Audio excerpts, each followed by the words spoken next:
10. How meaning travels. The invisible pathways inside global communication.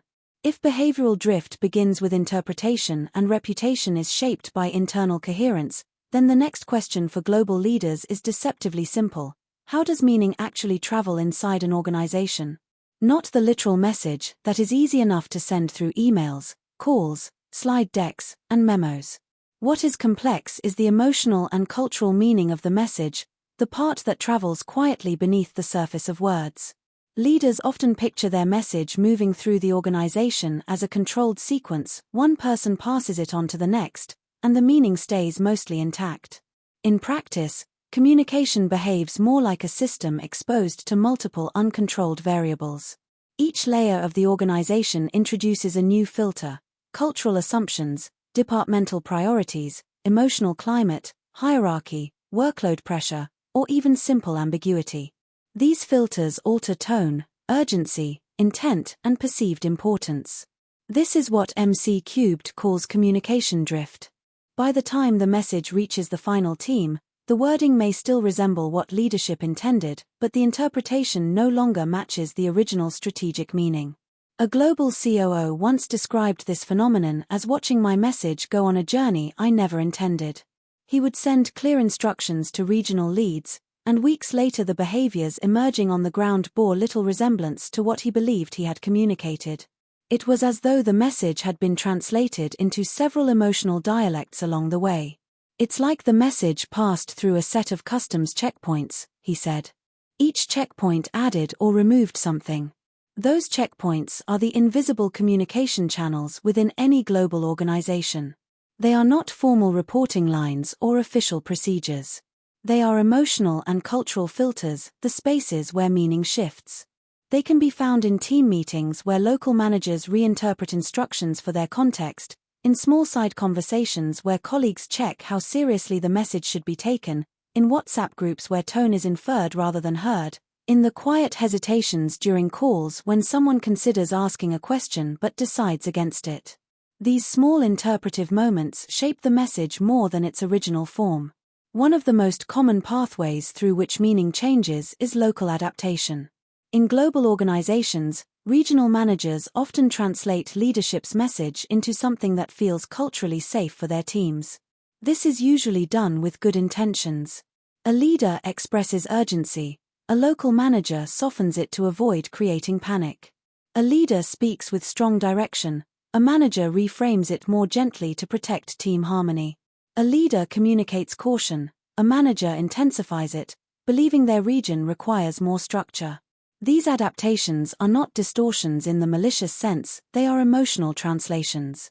But emotional translations accumulate. When one manager softens urgency and another intensifies it, the organization no longer experiences one message. It experiences several subtle versions of the message, each valid within its local context but incompatible with one another. The organization appears aligned in meetings, yet lives in different emotional realities when decisions are made. Another pathway where meaning shifts is hierarchy. In some cultures, messages from leadership are treated as strong directives even when they are meant as suggestions. In others, messages are treated as discussion points even when they are intended as instructions. A leader in a global engineering firm once told me he had delivered what he thought was a gentle request: "Let's consider whether this is the right time to move forward," only to discover that one region interpreted it as a strict order to pause all work. In their emotional logic, leadership phrasing always concealed stronger meaning.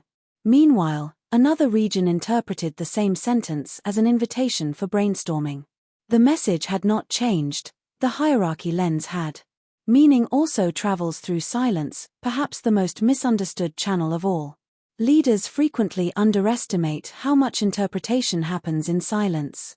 A pause in a meeting is filled with assumptions. Is the leader uncertain? Is the idea risky? Is disagreement inappropriate? Does someone else already know the answer? Silence is a canvas onto which teams project their emotional expectations. A leader who pauses to think may unintentionally signal concern. A team that falls silent may be signaling respect, fear, confusion, or alignment, each with different behavioral consequences. One organization discovered the power of silence when reviewing meeting recordings from different regions. In one culture, silence followed leadership comments as a sign of attentive listening. In another, silence signaled disagreement. In another, silence meant confusion. The recordings looked similar but meant entirely different things. The leaders had interpreted silence uniformly, without realizing that silence was carrying dozens of different emotional messages. Another pathway of meaning drift lies in informal networks, the conversations that happen after the official meeting ends.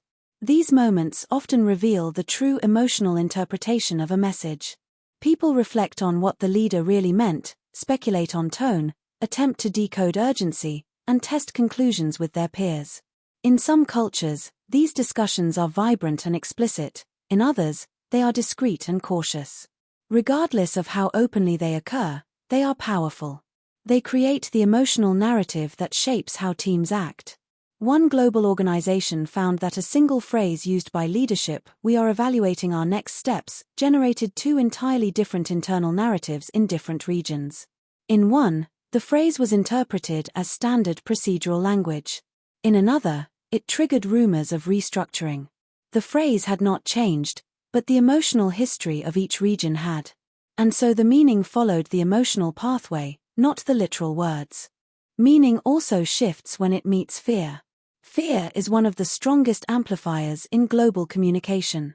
Under fear, people read messages with hyper-attuned sensitivity. They search for hidden pressure. They reinterpret neutral statements. They respond to perceived risk rather than actual instruction. Fear is rarely evenly distributed across a global organization. In some regions, fear sits close to the surface due to historical precedent, regulatory environments, or past leadership styles. In others, fear is lower, and emotional interpretation remains steadier. A leadership team once asked why two regions had responded completely differently to a reminder about documentation accuracy. One region treated the message as routine. The other immediately restructured its workflow, believing the reminder signaled organizational concern. The leadership had not realized that in one region, recent history had created a heightened emotional sensitivity to criticism. Meaning traveled differently because the emotional ground was different. These pathways, hierarchy, silence, informal networks, fear, cultural norms, local adaptation, are not problems to be eliminated. They are structural realities of global communication. The issue is not that meaning changes. The issue is that leaders often do not know how or where it changes.